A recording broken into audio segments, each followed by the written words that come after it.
Hello, everyone. It's Ian. We're taking a little break from recording this week because Jason is out of town, and Stoney and I have both had very busy weeks this week, but we didn't want to leave you guys hanging. And so whenever I asked the boys what I should repost, they said post something from the early times. And so I looked back on our back catalog and I found one where we talked about cryptids, which I thought was a really fun episode. So whether you're hearing this for the first time or you've already heard it before in the past, or maybe it's been a while since you've heard it, we hope you enjoy it. Thanks for sticking with us, and we will be back next week with a brand new episode. Thank you. Welcome to the Retrospect podcast, a show where people come together from different walks of life and discuss a topic from their generation's perspective. My name is Ian, and as always, I'm joined by Stoney. Hello. And Jason. Hello, everyone. How's everyone been? Oh, well. This is a little inside baseball here. We've been recording the past couple episodes as a trial run in Stoney's home studio, and so this is a bit of a return to form for me, and it feels a little bit strange to be back in this saddle at the regular studio. For Retrospect. I made that comment. I said, man, I kind of miss sitting around this little round table we have here. Yeah, it's been a minute. It really does, because we got ahead on one episode. Anyways, it feels good to be back, but it definitely feels like first of all, that we haven't been in here, and also that it feels like we haven't done this. I know it's been like a while. Yeah. What was it? It's been over a month now. Almost. Feels like. Yeah. So, anyways, yeah. How you been? You looking a lot better. I'm just pushing, trying to find the new normal, and they're adding a new vestibular thing to this, and so they're increasing my strength and the vestibular part of it for trying to find the balance. And that's when they believe that the brain damage is causing the brain not to compensate for the balance is where the problem is. I have good moments, but then I can do something and turn around and fall straight over.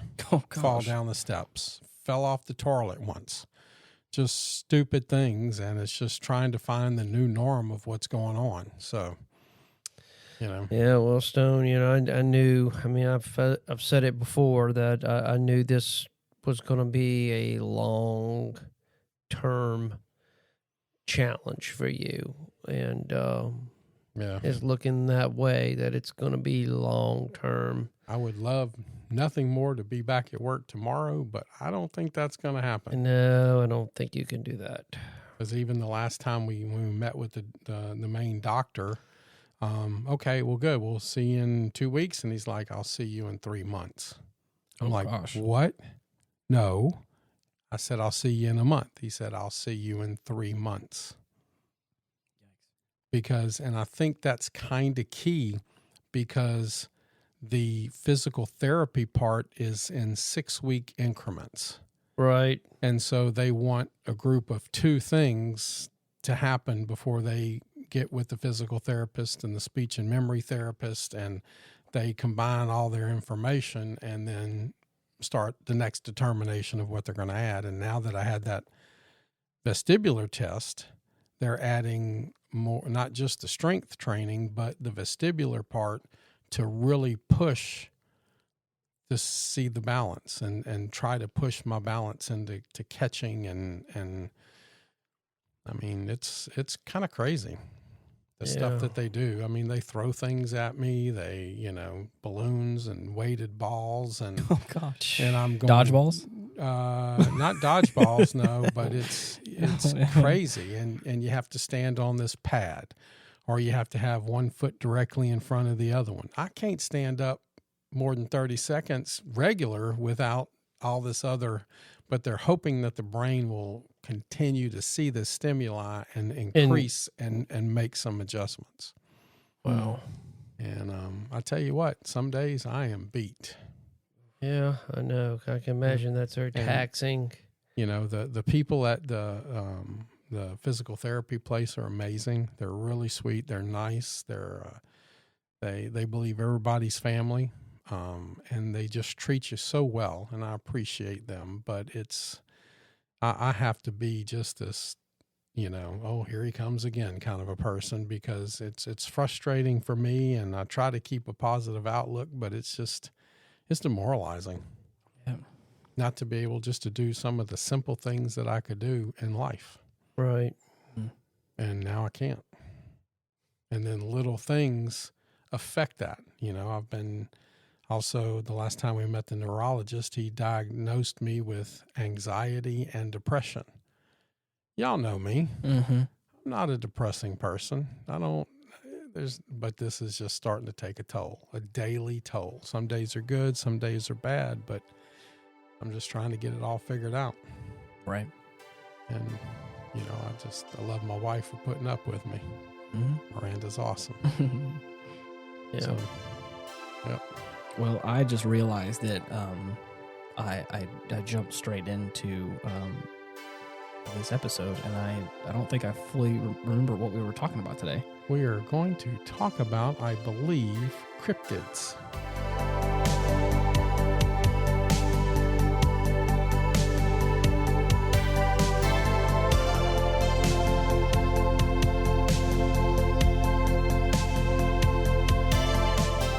Okay. I saw a video the other day that was a 13-foot, that's a 3 meter, a 13-foot great white shark got tagged. It was swimming up next to the boat and they tagged it. Okay. And they're monitoring this shark for a while. And they're watching everything the shark does. They can tell everything. They can tell the speed that the shark's moving. They can tell the temperature of the water around the shark. Right.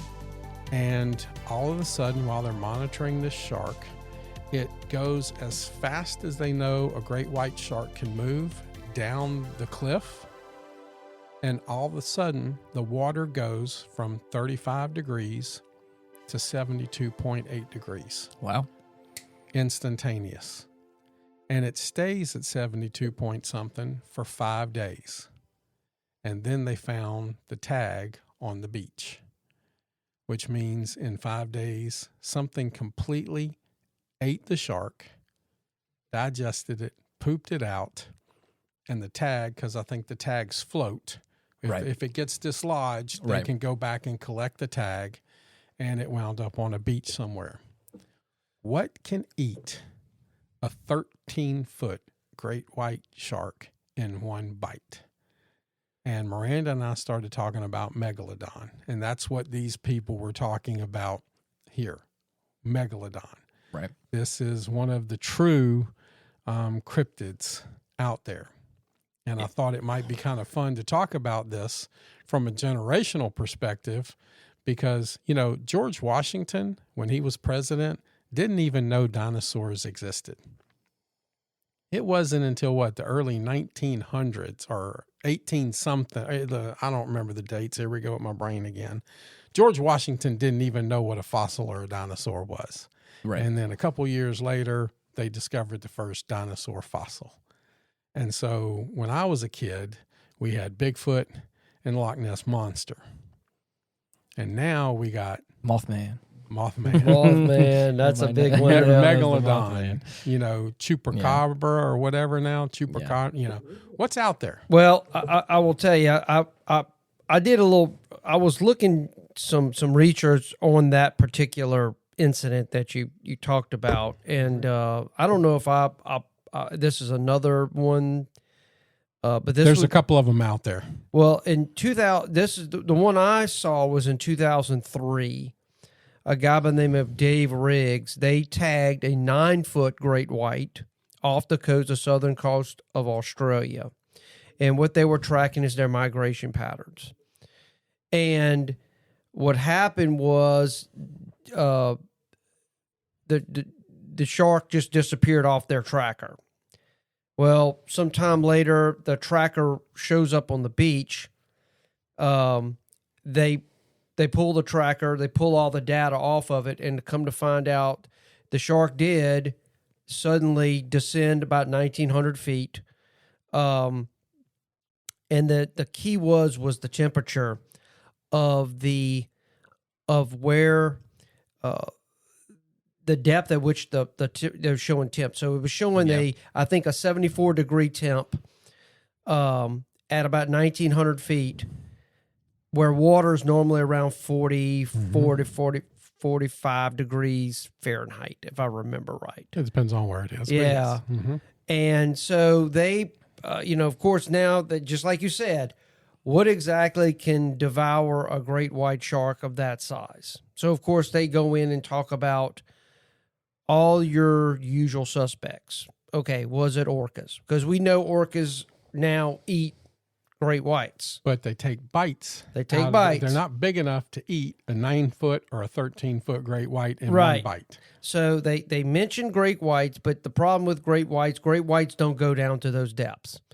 The second was, could it be an extinct aquatic dinosaur that somehow managed to survive since the Chicxulub impact 60-something million years ago? Which they mentioned the Spinosaurus, and then I think it's called the Monosaurus. Yeah, Monosaurus. And that one of them gets I think the Monosaurus gets 50 feet long, and it could travel 30 miles per hour in the water. It's pretty quick, pretty nasty creature. That would probably be big enough to basically swallow something whole. Sure. They also mentioned Megalodon, and they've talked about Megalodon.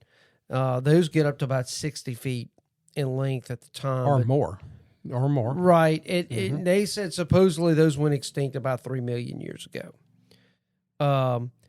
Another one that I thought was interesting, which I thought was promising, was the colossal squid. Yeah. Now, they did, the only one they have seen, I believe in 2004, the largest one actually seen was 59 feet long and weighed about a ton. Jeez.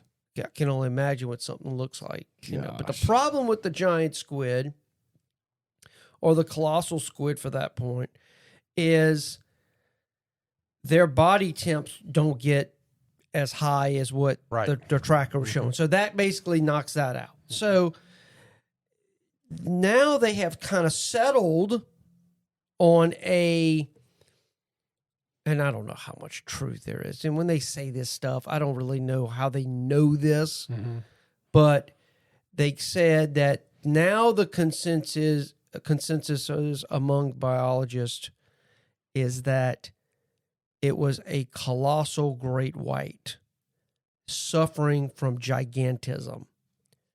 So they say another great white ate this other shark. Wow.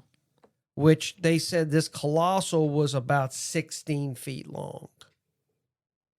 So, whether that's true or not, I don't know. I don't even know how they know that. They're guessing. They're guessing. And that's the point.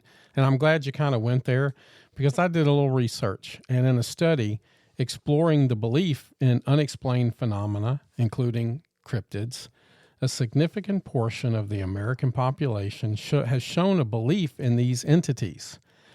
From a group of 2,000 American adults, 63% expressed belief in the paranormal in some form. Specifically, 27% believed in Bigfoot, indicating a substantial interest in cryptids. This belief in creatures like Bigfoot, the Mothman Ian mentioned, and the Jersey Devil, despite the lack of concrete evidence, is influenced by various factors. The fascination with these cryptids persists in popular culture, driven by the financial benefits of crypto tourism. Towns and cities known for their local cryptids often capitalize on this. So people are willing to spend money on this. There's the bridge that the Mothman was first shown at. Over the Ohio River. Yep, it's a big place. The Mothman prophecies. And then you brought it up. Moreover, the existence of once disbelieved but now proven animals like the giant squid fuels the possibility of other cryptids might one day be verified. The blend of financial incentives, cultural significance, and the enduring appeal of the unknown keeps cryptids in a compelling topic for many. And I thought that was just fascinating that there's so many people that believe in this. Right. I mean, it's out there. You know, what are people believing? And a generational thing, you know, it was all word of mouth. Yeah. You know, a lot of these, like from the Native Americans, you know, you have some that come down, or the Yeti or things in Nepal were all word of mouth, stories told to scare little children. I think the biggest one that I think is technically considered a cryptid because of the discussion around it and all that kind of stuff is the grays, like the aliens. Like it's a big thing, especially in, what is it, Arizona or New Mexico? The whole Roswell, Roswell, or like it's a, you know, the big thing of like the gray aliens and the whole, you know, the cultural defining thing that happened after that, you know. So. Well, just speaking of talking about tourist attractions, according to Forbes, the United States rakes in about $140 million annually from crypto attractions. Yeah, wow. And Scotland earns a little over $73 million a year from the Nessie tourism. Monster, so there's money to be made in this stuff. That's I mean, cool. there really think is. about how many people, you know, stay at the Myrtles and looking for ghosts, and then going after Chupacabra or whatever. I mean, they're actually seeking this. How many tours can you go on looking for Bigfoot? It's insane. A lot of people are willing to spend a lot of money on this, especially now that like special effects and things are becoming more consumer friendly. Like you can really, there are, especially with AI and all that kind of stuff. This is what I'm talking about as well. That whenever I'm talking about like my disdain for artificially generated stuff and like all that kind of things, like there are so many videos that like I have the sense that it's not real, and come to find out it's not. But like so many people are like, oh my gosh, I can't believe this is real. And I'm like, we're living in a world now where like you don't know if anything is real. I mean, I feel like I try my best to educate myself on some of that, but just the normal consumer does not, I feel like, and that's scary for the future. I feel like that just things like this that was once word of mouth, like you're talking about, is now like there are real artificially generated things that people are mistaking for real life events, and it's like that's not real. So, yeah, this whole cryptid is, you know, kind of talks about what are cryptids. You know, they're basically animals that there's no scientific proof they exist. right? But it unfortunately it created it's like any sort of thing that kind of captures the imagination. It actually, there's a field of study. of course, Cryptozoology. Yep. So the founders of this are scientists Bernard Heuvelmans, if I'm pronouncing that correctly. wow, And he's a Belgian scientist, and then a Scottish biologist and writer, Ivan T. Sanderson. Both men had formal scientific degrees, but also were fascinated with rare creatures and paranormal subjects. Sanderson even claimed to have been personally attacked by an Alata, a legendary giant bat with a 12-foot wingspan that supposedly exists somewhere in Central Africa. Wow. So, yeah, they wrote a book, 1958, On Track of Unknown Animals. So, yeah, all these, I was kind of looking at all these crypto animals. What exactly kind of falls? What are these? Some of these are well known. Some of these I didn't even know about. oh yeah, of course, everybody knows Loch Ness. Well, I did a little the top 20 cryptos.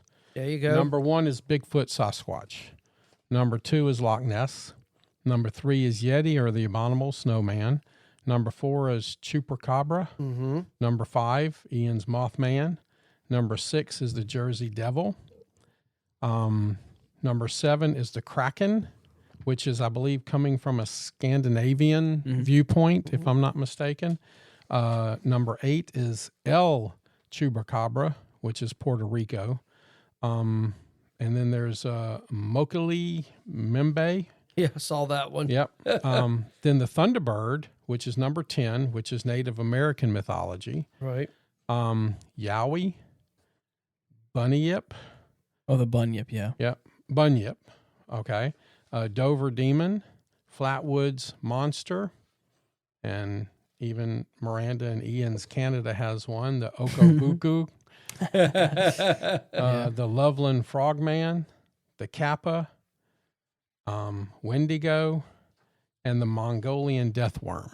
Yeah, I saw that, the Mongolian deathworm.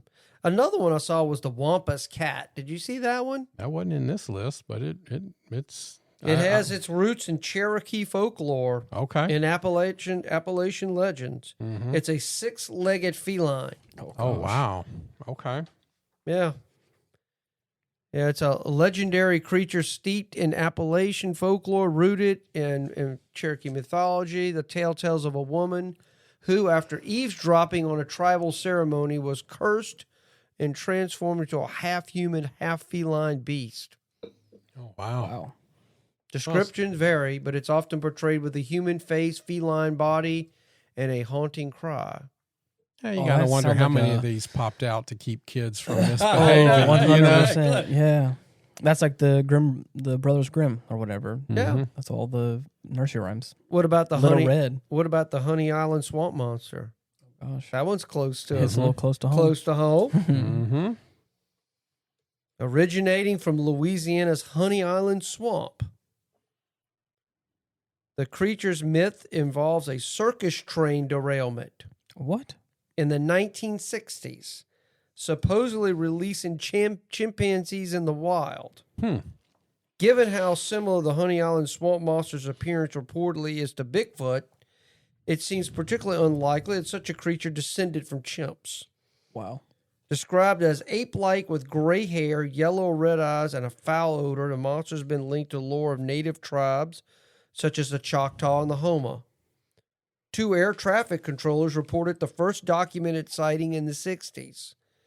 And though there have been numerous others, skeptics have dismissed each one as random bear attack or just another hoax. So I thought that was kind of interesting, something that was Close to home. close to home. I'd always heard about the Louisiana's Bigfoot. Mm-hmm. I'd always, even as a kid, I remember hearing about that. I've never heard about that at all. Really? That's crazy. Yeah. Yeah. Yeah. Never heard about it.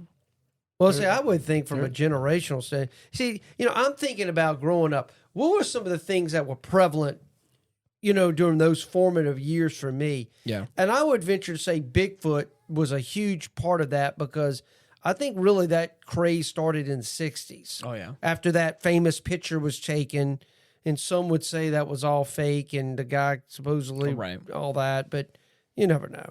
Right. There's been a lot of sightings of a Bigfoot type creature Yeah. in the Northwest and in other parts of the world.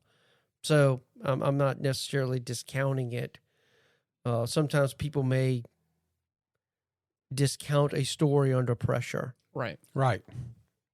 Well, we've talked about that, what a lot of people believe and why they believe it. And, just because you haven't seen it doesn't mean somebody else hasn't seen something, Right. That's like when I hear about a lot of these stories, it's hard for me to sit here and say, oh, none of it's real. Because I'm like, that person experienced something that I have never experienced. But do I believe in a lot of this stuff? Not really. A lot of the evidence that I've seen for some of these cryptids, for instance, it doesn't really hold a lot of merit for me, but, Well, I've got some here, some animals that were thought to be cryptids and have been confirmed through science. So, I mean, giant squid is number one. The coelacanth. Well, I mean, think about like we did the giant squid there. Think if you're a in the 17 and 1800s or before that, and you're in one of these sailing ships where superstition runs rampant anyway, and all of a sudden you accidentally see this giant squid that's 50 feet long. Right after you poop on yourself and you clean it up, you're going to start telling stories. Yeah, and they were on these little wooden ships. Right. So those things were almost the size of probably the ship they were on. Mm-hmm. So I can understand how they could do that. Yeah, the okapi is another animal that's been the Komodo dragon. I didn't realize that. mountain gorillas, and goblin shark. So, yeah. Interesting. Well, what was the little game that you played when you were in school and you got all the students in a big circle and the teacher told one student a sentence and you had to repeat the sentence all the way around? Right. And it was never the Yeah. same. Telephone. Well, telephone. Thank you. And you see the same thing happening at these times. You know, you see this one thing, maybe you saw an iguana, and by the time it got back to whatever country, it was a dragon. Oh, of course, yeah. Right. You see what I'm saying? Oh, Because yeah. everybody's going to embellish the story and It continue to starts make off as Yeah. 6 feet, and then before you know it, it's It's 16 six- feet, 16 or, feet, or right? 60 feet. Yeah. Right. You're like, oh my gosh. I mean, what do you think about it? I mean, I'm thinking about at the time, because to me, I would think the UFO thing would have been really prevalent in the boomer generation because of Oh, the yeah. Roswell Oh, incident. absolutely. Yeah. So, and then the whole War of the Worlds and all that was like really Yeah. when I started kind of understanding and watching TV, to me, the Bigfoot thing had really kind of taken over the UFO thing Yeah. because, I mean, it made it into popular culture. I can think of a famous right now sitcom that I watched on a regular basis as a young kid that y'all probably remember. Stoney, I know you remember it, was the $6 Million Man. Right. Who was the main Yeah, villain of the $6 million was Bigfoot. Right. You know, so it definitely was popularized in the culture. And then by the time I think the X-Files came back around. Yeah. And that really kind of brought the alien Yeah. kind of thing back to the forefront again. And then some of these other creatures have just kind of not nearly penetrated the culture to the level that, the Mothman is a big one too, because I remember when the movie came out. Right. And I think it was fairly successful, if I recall. I think in recent years, I've heard more talk about the Mothman because I think there's also media about it and stories and things that have like Supposedly it the appears before a prophecies, disaster. that whole thing. Yeah. So I think there's a lot of stuff that I think is. That was a good movie, by the way. I haven't seen it, but I've You've heard never seen the Mothman No. prophecies, No. really? Yeah. Again, this is not really my wheelhouse, but I have friends that do enjoy it. So again, they have talked about cryptids before in the past. Yeah. But the thing for me, at least when I was growing up, and this may be because of where I grew up or the kind of person that I grew up as, but like for me, like it was never cryptids or monsters or like any kind of that. I never really believed any of that kind of stuff. But a lot of my friends, the conversation was always about spiritual stuff, always about ghosts and hauntings, and like that was always the unknown for us as a kid. Like you can't go there, it's haunted, or like whoa, like we're in a cemetery, it's haunted, like that kind of Right, stuff. yeah. It was a big thing. Was like the unknown was always that, or sometimes we lightly talked about aliens, about like what if, and I saw something in the night sky, or like that kind of stuff. But But it's been, I'm thinking, I guess I think that it could have been circumstance where I grew up. right. in, I'm thinking your age, when you would probably, the last 10 years of television, there's been a lot of reality TV Yeah. as it pertains to people going into houses that are supposedly Yeah. haunted. Yep. That's a biggie, because I watched several of those kind of shows as they would go in and Yeah. and check things out. I remember And seeing some of those before as so well. I can see how that would kind of permeate, Yeah. that, I think it also that group, and that would kind of be the Yeah. forefront of things. I think that was the core, and then because I was raised in a kind of religious environment as well, to kind of like tangent off of that. Sometimes it was like possession stuff. So like I don't think that was a big thing. Like I don't think that's like a culturally relevant thing to everyone. I could be wrong, but like a lot of times also think about like Exorcist. Oh, well, yeah, that kind of that's been stuff around for I know a you're while. right. You're right. But that was like what I'm talking about is like the the it thing that we were all kind of scared of was that sort of, the hauntings, the ghosts, the possession, like that kind of whole, was that unknown realm where it wasn't physical. It was all I mean, spiritual. The Exorcist was a very much a powerful film when it was still made. is. it still kind of grabs the imagination. Yeah. Of what they did with that movie. Same with the Amityville Horror. Oh yeah. I mean, that I remember when that movie came out and how much it kind of played on the conscience of people. Yeah. At the time, because I mean, it supposedly was based off a true story. Even though I knew someone that grew up in that area, that town, and she said it was all a bunch of BS. Oh yeah. But it's interesting to see how certain things capture the imagination of certain groups. I've been kind of exposed to all of it. But remember, as a kid, at least I don't recall much about possession really during those years. I mean, but The Exorcist was like in the 70s, I believe. So, I mean, if anything, it was like the horror genre as far as the Friday the 13th and the Freddy's and Nightmare on Elm Street kind of stuff. And it's kind of these movies that just hacked a bunch of people up, Right. So, and I think I could be wrong, but like I think like the new It thing, again, we're deviating more from what we're talking about here, but like I think that even younger generations, from what I've heard, is like a lot of psychological horror is like a big thing now.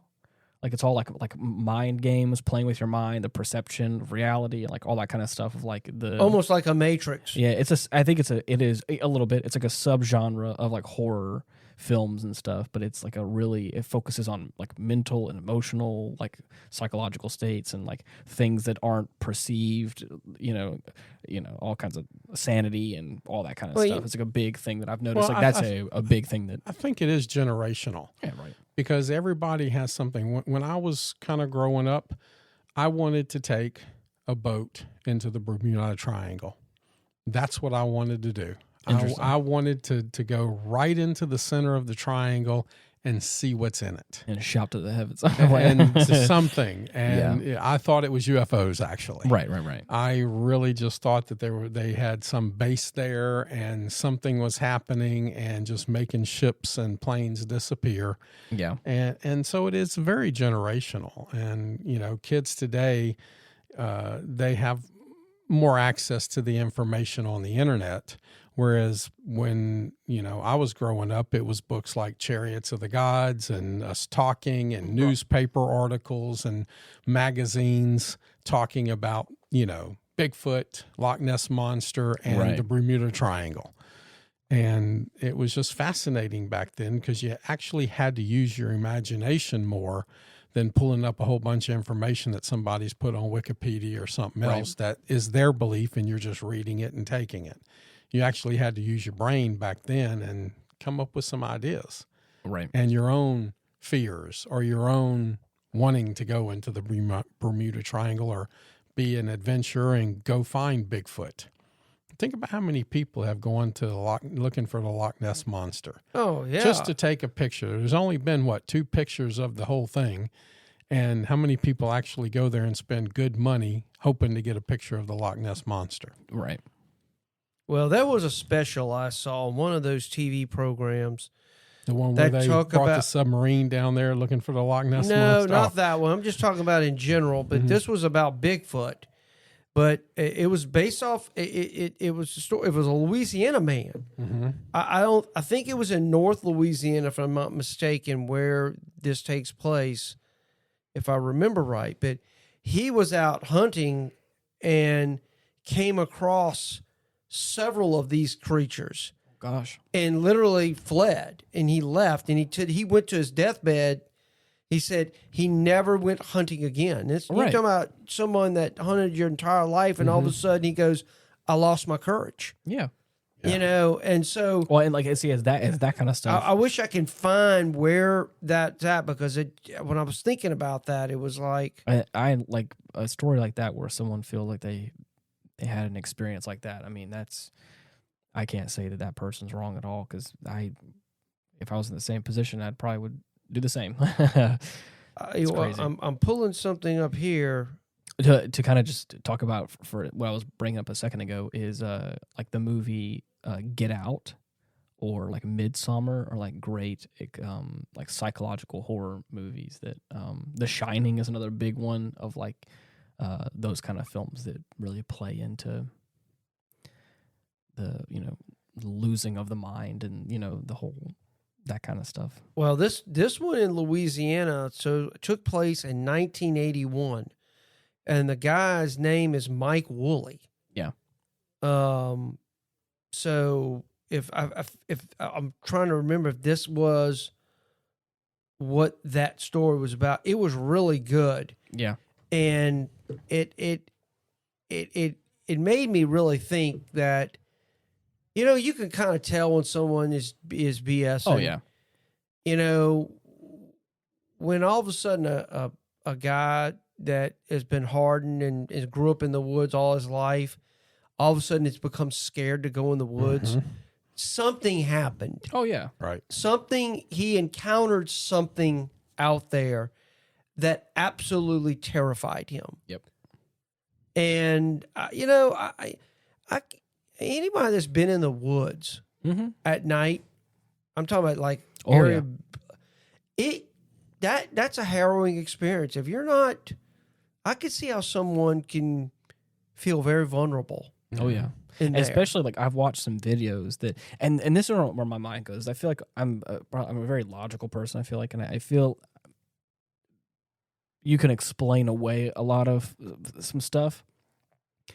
But I've watched some videos of some people like being in the woods or like driving down a dirt road in the middle of nowhere kind of stuff. And like you hear a sound outside, and people in the comments will be like, oh, that's this kind of animal. But like in that moment when it's the dark of night and you're alone on this road with a flashlight or whatever, and you hear like this screech from the night, I'm like, I don't care who you are. That's terrifying. And I would be like, especially if you don't know what it is, because the human mind does a great job with imagining. That's, I think, it's a beautiful thing that we as humans can do, is imagine and can think and can feel all these things. And I feel like that's something that is so instinctual to humans, is being able to the survivability aspect of a human being, being able to like, if the noticing movement out of the corner of your eye, or that, like, or you hear something, so. Yeah. I mean, I think all these things are, 80%, we're talking about initially about this shark that got eaten by something. Right. 80% of the ocean is unexplored. Right. Mm-hmm. There are depths of the ocean. We have no clue what's down there. Yeah. And I know we get into this argument, well, if you can't prove it, if it can't be proven through the scientific method, then it doesn't exist. I don't know. I think I think you need to. I think that's kind of narrow-minded, right, to a degree. I mean, I can understand being skeptical. I get that because there's so much fake stuff now. Mm-hmm. But I feel like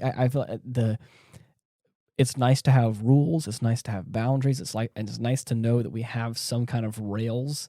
But obviously, the world doesn't work that way, and science has been disproven time and time again, and probably will be forever and ever. Amen. Because like that's just. But I think that, so I think both sides of it, where I feel like, yes, you're right. I feel like it needs to be proven with the scientific methods. That way, it is official. It is something. But at the same time, the world doesn't work that way, and I feel like there may be a crazy, massive species of whatever we don't know at the bottom of the ocean, because again, we can't go down there. The fact of the matter is, I mean, let's just. If Megalodon still exists out there, I don't think they would want people to know. Right. No, I don't. I mean, because the idea of a 60-foot shark is terrifying.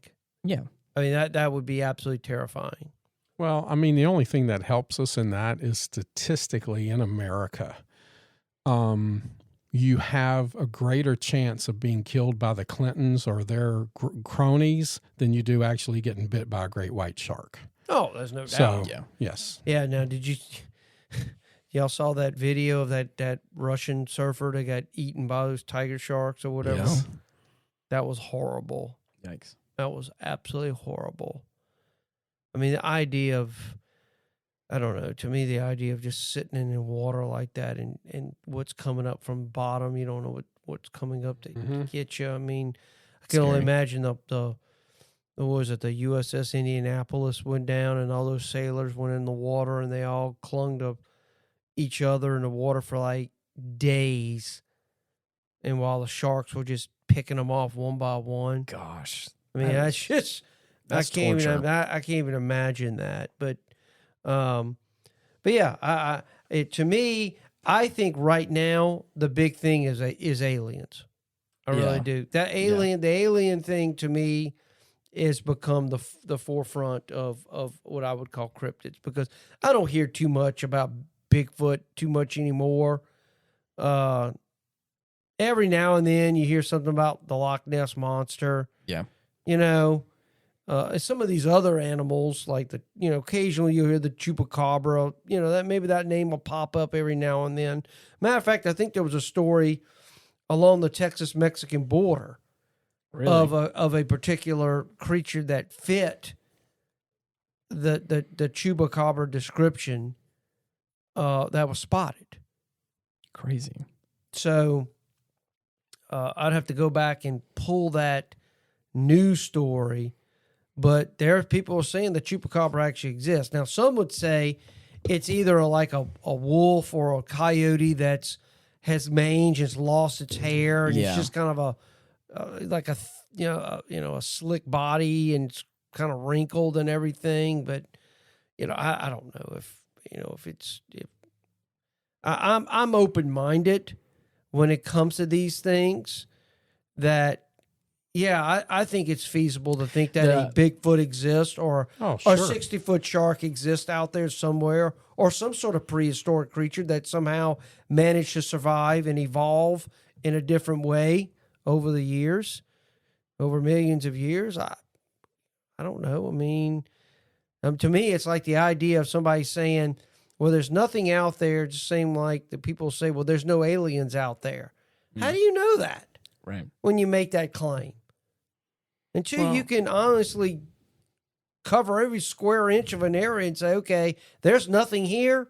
Yeah. But even if you could do that, would it still be 100% accurate? I don't think I so. feel like it goes both ways. I feel like there's you can't 100% say there is aliens, but at the same time, you also can't say that 100% isn't aliens. Because I've lived my life and I know for a fact I've seen some things in the night sky and been able to explain it away as satellites, shooting star, planes. I've seen things, but I've never had an encounter, an extraterrestrial encounter. So right. I would hesitate to say that aliens are real, but I'm not going to say that they're not real, because at the same time I'm not going to, because I don't know. I don't know if they are, don't know if they're not, and I'm not going to stand on hard points on either side. So I feel like, Do you feel like, and I'm curious, Ian, among your social circle with people your age, what is their feelings on these topics?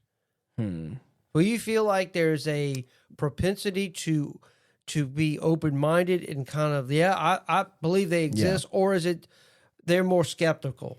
The people I talk to, it's especially when it comes to more like spiritual stuff / alien stuff, it's much more of a accepting idea of it, or it feels more normal to talk about. The whole alien things, especially with recent history, how the whole political spectrum thing is going on, all that kind of stuff. All the disclosure. Yeah, right. At this point, they're like, at one point in time, I feel like myself and other people included were like, there may be aliens. Who knows? People have some really hardcore opinions. I haven't seen any evidence myself, like hard or otherwise. But I think that the majority of my friends would say there probably is something out there. Don't know what it is. Now I'm not sure what it would be, because I think now that the government's gotten involved and they keep saying oh yeah, it feels less so now, where it's now I don't believe anything. Now that the government's all behind it and it's all a big thing, I'm like, it just feels like a big ploy. It feels like. But as far as cryptids, I don't think. I have friends that enjoy talking about it. I think that the group that I'm talking about that I have conversations with, it's more in like kind of a jokey aspect. And Right. It's more like we talk about They're almost like caricatures. Well, a little bit, yeah. But I think part of that is access. Yeah. When you look at the older generation, say the baby boomers and older, they actually went out in the woods. Right. They went out there, and they tend to have a higher belief in folklore and legends. Right. They grew up with these stories being more prevalent in their communities. Mm-hmm. The middle age, like Generation X, they have kind of a more mixed view, with retaining some of the beliefs of the older generations, while others are leaning towards skepticism, because experience. They're coming out of the woods, and the younger generation, the millennials and Generation Z, are generally more skeptical due to the greater access of information and supposed scientific explanations. And they only encounter these things through modern media entertainment, which might influence their perception of these legends as fictional or mythological. But they're not out there listening. They're not going out into the woods overnight. They're sitting here at the video game playing all night long, or on the phone all night long, and only watching videos of this, where the older generations went out there and experienced but it. What I'm saying is like even for myself, like I've been out in the woods and heard stuff in the middle of the night, but I think I still have a more grounded approach on the fact that that the weird screeching sound is probably a fox out in the woods somewhere, instead of my mind going towards like that's probably the Chupacabra, or whatever. Like that's so I feel like I think it's a number of things. I feel like some of it's been discredited, some of it feels like a little hokey at this point, because I think that a lot of them, like the gray aliens, like for me at least, The grays. For me, it feels like a cartoon. So whenever you start talking, I know that people have had like real life experiences. I know that people believe that they are real, and that is a subsection of alien species that has come down to Earth. I believe that there are people that feel that way. For me, as a fact, like the little green alien head, the little gray alien head, it just feels like part of pop culture now, and it feels so ubiquitous. Yep. That's like it doesn't feel real. It's almost as if you were to tell me like Scooby Doo is real. And it's like, I mean, maybe, but it feels like a cartoon character to me. If you do enough LSD, Scooby-Doo. I mean, you're right. And again, that's the thing. I've never done LSD in the woods before. Maybe that would really change my mind. Maybe I would be like really talked to by an alien at that point. But for me, like I think some of the more conversations that I've had that were interesting was like some of the ones like the Wendigo. I think you brought up at one point in time, where it's like the idea of like this like Native American or this kind of like you are a cannibal in some way, and then you turn into this kind of like weird spirit creature or whatever. So, that kind of whole scary body morph horror thing. I think there's a lot of lead within Native American culture. I mean, with skinwalkers and stuff like that. Like right now, I mean, have y'all been watching, or have y'all watched Skinwalker's Ranch and the supposed supernatural? I've heard of it, but I haven't stuff seen going on there. I mean, I would follow that. Falls within cryptids. I mean, there's obviously some activity going on there. Now, there's a whole TV show dedicated to them trying to figure out what's happening to the livestock and stuff like that, because it's some strange stuff going on. Some say it was North American Indians that once populated that area, and it could be something going on there. I don't know. I mean, it kind of reminded me of that. A bit of that movie where I don't know if y'all remember that movie. Stoney, you may remember. I don't remember the name of it. Where they were going to be building a development in an area that was sacred to the Indians, and these Indian spirits morphed into wolves. Oh, and, I do. Yeah. I just kind of recall something along those lines on that. So the whole Skinwalker thing. Where I think where werewolf legends come from and stuff like that. I do believe they're ground in some reality. God forbid I never want to see one. No, of course. I would not. Mm-mm. I mean,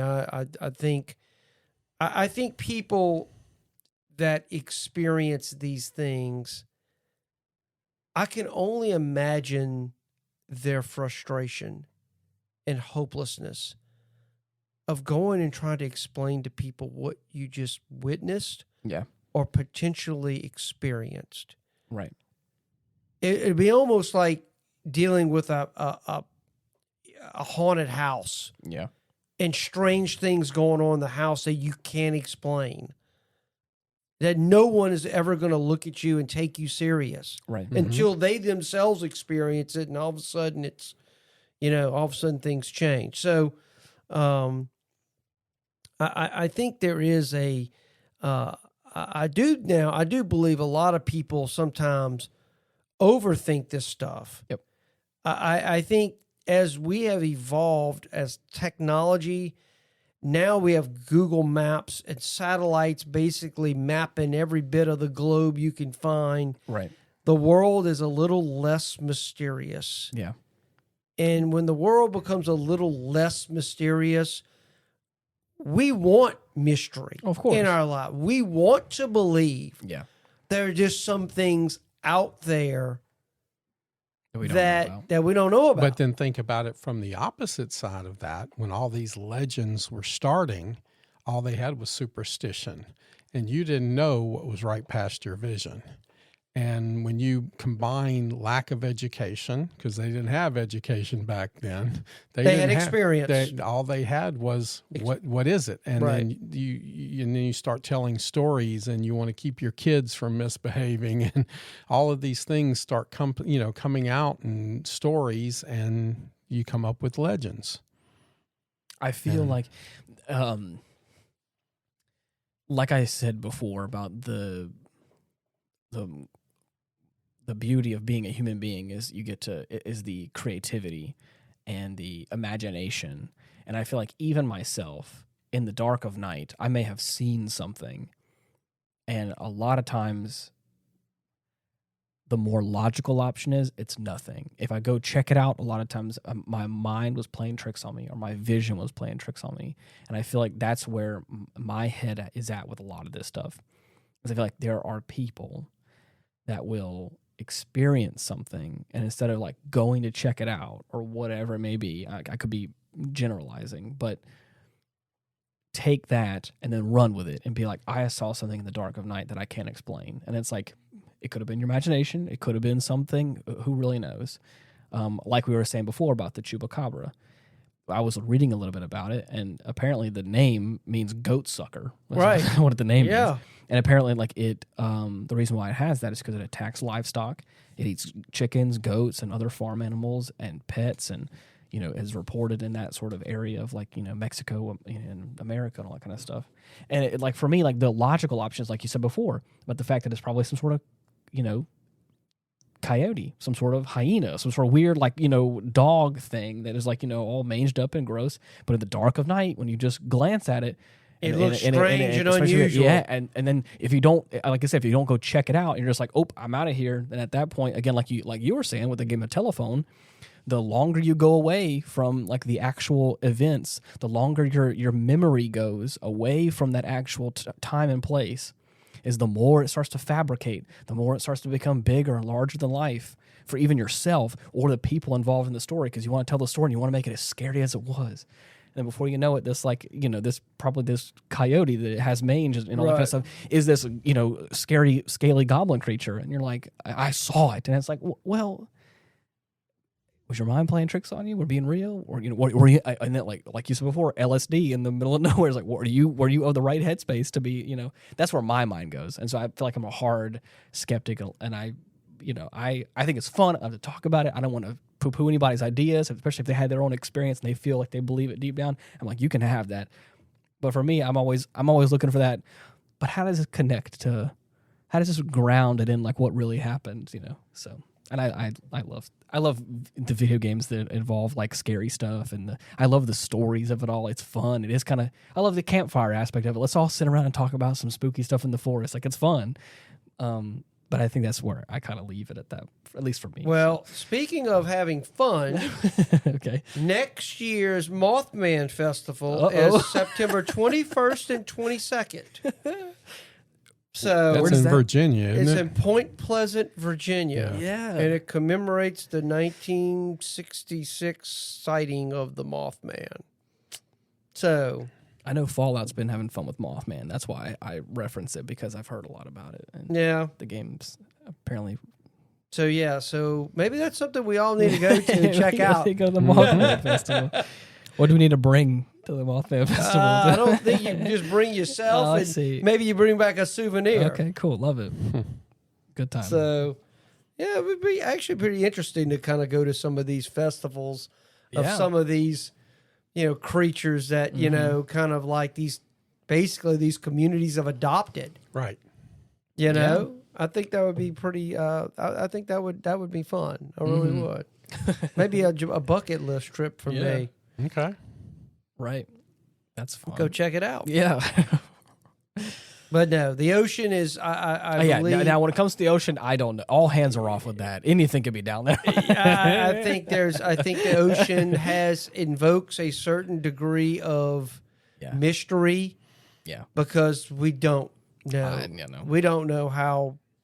There has been some scary stuff that I have seen people pull out of the ocean like in recent years that I'm like, oh yeah, that was just down there for Lord knows how long, and that's terrifying. I mean, think of a 50-foot colossal squid. That's a big fish. Yeah. Well, I used to love to go surf fishing down in Grand Isle, and I just had a little leader tied to my shorts. Yep. And it was like a 6-foot leader. You get a speckled trout, you Right. put it on the gill, and tie it back to your pants. And one day I felt just a tug. And I was like, oh, damn, one of them's still alive trying to get away. And when I got back to the bank, they were half bitten off. Yeah. Oh, my God. And I was like, well, Yeah, and that's special. And then after that, I got one of the 20-foot ropes Yeah. with the little styrofoam nets on there. Yeah. And I kept it away from me after that. that happened to me as a kid. I was surf fishing, and I said, never again will I do that. Oh, see, and that didn't bother me. It didn't bother me not to want to go back in. It just made me rethink how I was going to do it. Yeah, I don't even want to invite even the potential. I see.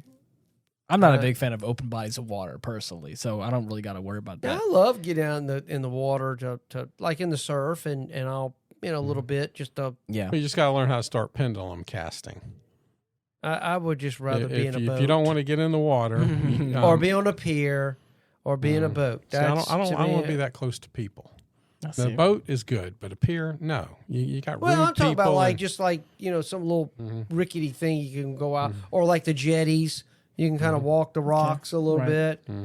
But yeah, no, I don't get into surf fish. I'm not going to invite because sharks are very much are in that area. I remember one time I went parasailing in Orange Beach. Okay. And lo and behold, as I'm up in the air, and I'm about 400 feet up in the air, and I'm looking down, I see them. Yeah. They're all over the place. Crazy. And I'm like, God, that looks pretty close to that dude, Yeah. It's like, rope don't break. I have to guide myself back in. Yeah. So for me, I've realized in my adult life that I'm much more fond of the air than I am of the water. I would much rather be taken up in a small little rickety airplane that we can all like fly around and have a good time than be just in an open body of water. I don't like that. yeah, well, I don't have a phobia or anything, but like I'm not a great swimmer, and so like and I've never really been a great swimmer, so I know like the insecurity really sets in. To me, the water, the open water, I can that to me would be the most terrifying experience for me, for a ship to sink and I'm floating out in the ocean. Right. That would. That's what I'm saying. No. I can't. I don't even want to think about it because I'm an like, airplane losing its engine and you just falling. That's well, okay. I would but, die probably in the right. crash. There's, But, there but are just ways. a boat I feel, sinking. It's like no. I thank you. feel confident in landing a plane. I don't feel confident in a boat sinking. I'm like, there's no way. Yeah, I can't. That's the thing that freaks me out. So. Yeah, I've been out. I've been out in the open water when the storm. We got caught in the outer bands of a hurricane, and I'm gonna tell you that the water turns angry and scary quick. Yeah, and I look like I'm in a different world. I mean, it's just. Yeah. I've watched videos from the bridge of like one of those like I guess they're like a lobster boats or like a shrimp boats or not shrimp boats, like a crab boats, wherever they are, like way off in like the north area, the Northern Sea. What is it called? The Bering Straits or whatever, where it's just like cold water and it just is like these. I mean, just like these, the movie The Perfect Storm. Oh my gosh, we're I'm looking at I guess it's the bow of the boat or whatever, out from the bridge, and it's just this like wall of water that he's just like, I'm like, that's crazy. It was a rogue wave. Like, it's crazy. That the storm generated. I was saying, like, and as they're going on it, I mean, this whole thing is like, and he's crashing into the water. It's this huge ship. I'm like, that's scary, dude. Watch videos of what these super tankers that's what I'm saying, deal with, and sometimes these rogue waves hit them at 60, 70, 80 feet high. You know, it's like, wow. Crazy.